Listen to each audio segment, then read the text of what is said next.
बिस्मिल्लाहिर्रहमानिर्रहीम। अस्सलाम वालेकुम students, welcome back to my channel educational tips. कैसे हैं आप सब? उम्मीद करती हूँ आप सब बिल्कुल ठीक होंगे। तो बच्चों, आज ही मैं आपके साथ शेयर करने जा रही हूँ unit number 3 and unit number 3 is states of matter. यानी कि हमारे पास मैटर कितने स्टेट्स में मौजूद होता है। ये आप लोगों ने शायद पिछली क्लासेस में भी आप लोगों ने पढ़ा हो कि हमारे पास थ्री स्टेट्स ऑफ मैटर होते हैं। एक को कहते हैं सॉलिड, एक को कहते हैं लिक्विड और एक को कहते हैं गैशियस। ठीक है, अब सबसे पहले जो हमारे पास 3.1 है, इसके अंदर हम बात करेंगे इवेपोरेशन। इवेपोरेशन का मतलब होता है कि पानी का भाप बनकर, लिक्विड का भाप बनकर, भाप यानी वाटर इवेपोरेट्स। इवेपोरेशन का मतलब होता है भाप बनकर उड़ जाना, एयर के अंदर मिक्स हो जाना। ठीक है, पानी गैशियस फॉर्म में एयर के अंदर मिक्स हो जाए तो उसको हम लोग कह देते हैं इवेपोरेशन हो रही है। उसके बाद चलिए स्टार्ट करते हैं, तो आप लोगों को सब कुछ समझ लग जाएगी। आप अपना पेज नंबर ओपन कर लीजिए, आप सब अपना पेज नंबर 34 और पेज नंबर 35। पेज नंबर 34 के अंदर आ जाएं तो सबसे पहले हमारे पास रीडिंग है। चलिए स्टार्ट करते हैं। Why does a bundle dry up after the rain stops? What happened to the water? अब वो कह रहे हैं कि ये जो हमारे पास इसकी एग्जांपल मैं आप लोगों को ऐसे देती हूँ। ये वाले एग्जांपल छोड़े, हमारे पास जो रोड के ऊपर, अगर आप पाकिस्तान में रहते होंगे तो अगर हमारे पास रोड के ऊपर जो पानी खड़ा हो जाता है बारिश में, जब बारिश खत्म हो जाती है तो वो पानी कहाँ जाता है? क्योंकि आप लोगों ने सोचा है when water or other liquid become warm enough that change into a gaseous. Water changes into a gaseous called water vapour. अब वो कह रहे हैं कि जब पानी को के अंदर इतनी सफिशिएंट हीट अब्जॉर्ब हो जाए, यानी जाहिर सी बात है बारिश खत्म होती है तो फिर धूप निकल आती है। जब धूप निकल आती है तो धूप से जो है वो हीट आती है। ठीक है, वो रोड पे जो पड़ा हुआ पानी होता है उसके ऊपर उसको क्या हो रही होती है? हीट। और जब वो कंटिन्यूसली वाटर की एक स्पेसिफिक हीट है, जब वो वाटर उस हीट के ऊपर उसके अंदर इतनी हीट आ जाती है तो उसके बाद वो क्या होता है, वो पानी गैशियस फॉर्म में एयर के अंदर अब्जॉर्ब होना शुरू हो जाता है। उस गैशियस फॉर्म ऑफ वाटर को हम लोग क्या कह देते हैं? ये हमारे पास वाटर वेपर्स बन गए। इसी तरह से एक और एग्जाम्पल लेते हैं। कभी आप लोगों ने अंडा बॉयल होता हुआ देखा है? अंडे जब हम लोग बॉयल कर रहे होते हैं तो जिस पानी के अंदर हम लोग बॉयल कर रहे होते हैं, पानी के अंदर उबालें आ रही होती हैं, उबल रहा होता है। ठीक है, वो जो पानी उबल रहा होता है तो साथ साथ पानी कम भी होता चले जा रहा होता है। बाउल के इर्द गिर्द वाइट लेयर आते आई जा रही होती है। तो वो क्या हो रहा होता है? कम क्यों हो रहा होता है? क्योंकि पानी वेपोरेट हो रहा होता है, वाटर वेपर्स उसके बन रहे होते हैं। मैं liquid changes into gaseous we say they evaporate. और जब वाटर जो है वो किससे लिक्विड से गैसियस फॉर्म में चेंज होता है तो हम ये कहते हैं कि ये वाटर इवेपोरेट हो रहा है। Evaporation happens because some particle in a liquid gain heat energy. Evaporation इसलिए होती है क्योंकि वाटर के अंदर कुछ ऐसे पार्टिकल्स मौजूद होते हैं जो जिनके अंदर इतनी हीट एनर्जी आ जाती है कि वो अपनी स्टेट चेंज कर जाएं। तो और उसको हम लोग कह देते हैं ये इनके अंदर हीट एनर्जी आई थी, तो वजह से इसने ये वाटर इवेपोरेट कर दिया है। The heat particle start to move faster and more further apart.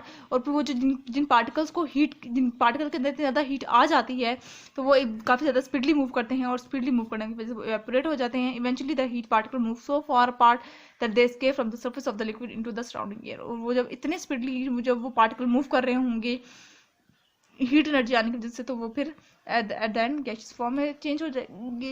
उसके बाद हमारे पास 1.a है, वेयर डज द वाटर कहाँ जाता है? Dip your finger into a water. आप पानी की तरफ अपना हाथ डालें ना, make a wet spot on the paper with your finger, leave the paper for a few minute, pick up the paper, is it dry? मतलब अगर आपने पानी का एक ड्रॉप भी अगर आपने अपनी उंगली पे डाला, उसके बाद फिर आप अपने पेपर के ऊपर यूं कर देंगे। कुछ टाइम बाद आप 5-10 मिनट रुकेंगे, उसके बाद फिर देखेंगे वो वहां से खुश्क हो चुका होगा। कहाँ गया वो पानी? वो एयर के अंदर गया। ठीक है, matter exist in 3 different state और फेजेस। हमारे पास मैटर जो है वो 3 डिफरेंट फेज स्टेजेस के अंदर एग्जिस्ट करते हैं।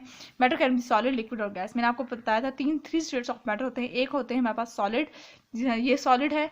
एक हमारे पास liquid just like water, and gaseous, air के अंदर जो गैसेस हैं। When water evaporate it changes from liquid state to the gaseous state। अब वो कह रहे हैं कि जब पानी इवेपोरेट होता है, भाप बन के एयर के अंदर जाता है, तो वो क्या लिक्विड स्टेट से गैसियस स्टेट में जा रहा होता है। लिक्विड प्लस हीट, लिक्विड था उसको इतनी हीट हमने दी कि वो फिर आगे क्या बनाएगा? वो गैसियस फॉर्म में चले जाएगा। अब हम लोग आ जाते हैं अपने क्वेश्चन आंसर्स के ऊपर। सबसे पहले तो ये एक्टिविटी 3.1 बी है, compare evaporation. Pour 100 ml of water into a bowl glass. आपने 100 ml वाटर आपने 2 ग्लासेस के अंदर डाला। Make the level of the water with a permanent marker. और आपने परमानेंट मार्कर से लेवल को आपने निशान लगा लिया उसके ऊपर।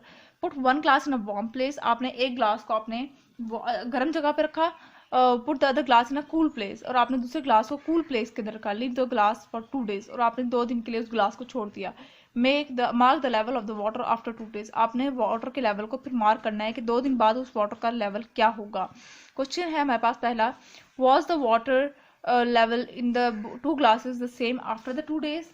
इसका आंसर है जी no, the water level in the 2 glasses was not same after 2 days।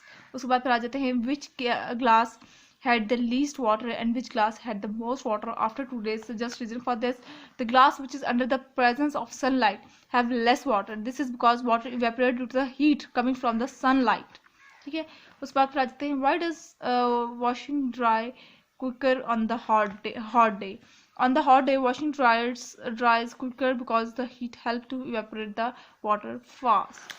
ठीक है, उसके बाद फिर हम लोग आ जाते हैं, थोड़ा सा नीचे लिखा हुआ है, water can evaporate with the help of heat change in temperature can increase और decrease how fast water evaporate. यानी कि जैसे जैसे टेम्परेचर चेंज होता चला जाएगा, पानी अगर कम हो रहा है, मतलब अगर टेम्परेचर ज़्यादा है तो पानी ज़्यादा जल्दी इवेपोरेट होगा, और अगर टेम्परेचर मतलब सर्दियों के अंदर अगर देख लें, कोल्ड है, ज़्यादा ठंडा है, टेम्परेचर ज़्यादा कम है, तो क्या होगा, पानी इवेपोरेट बहुत स्लोली होगा।